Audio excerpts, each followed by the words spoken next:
आज आरंभ होउछि बहु प्रतीक्षित श्रीमंदिर रत्न भंडार मरामती काम। एने श्रीमंदिर प्रशासन पक्षरु व्यापक प्रस्तुति करा जाइछि। गत सेप्टेम्बर रे एसआई पक्षरु होइतिबा जीपीआर सर्वे रिपोर्ट तासह राज्य सरकारक एसओपी भित्तिरे एही मरामती काम करा जिवो। से समय रे एसआई रो वरिष्ठ वैषयिक विशेषज्ञ माने उपस्थित रहिबे।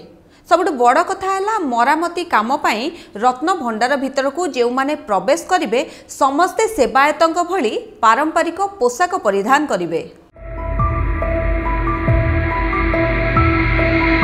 प्रथमे भितर भंडार मरामती हेबो। एथिपाई प्रथमे भार बंधा काम हेबो। एहा सरिबा परे संपूर्ण कांथर प्लास्टर छड़ा जिवो। यापरे जेउ स्थान रे फाट अछि तार मरामती करा जिवो। पत्थर प्रभावित होइथिले ताकू रिप्लेस करा जिवो। सेहिपरि चट्टाणर अनेक स्थान रे मूसा गात थिबारु संपूर्ण चट्टाणर मध्य डी प्लास्टरिंग करा जाई मरामती करा जिवो। जेभली आगामी 100 वर्ष पई कोनोसी समस्या न रहिबो ताकू दृष्टि रे रखी मरामती कार्य करा जिवो बोली आईन मंत्री कहिसंती। दैनिक द्विपहर धूप और द्वितीय भोगमंडप परे आरंभ हेब मरामती काम, जहाँकि प्राय 5 घंटा धरी चलिबो।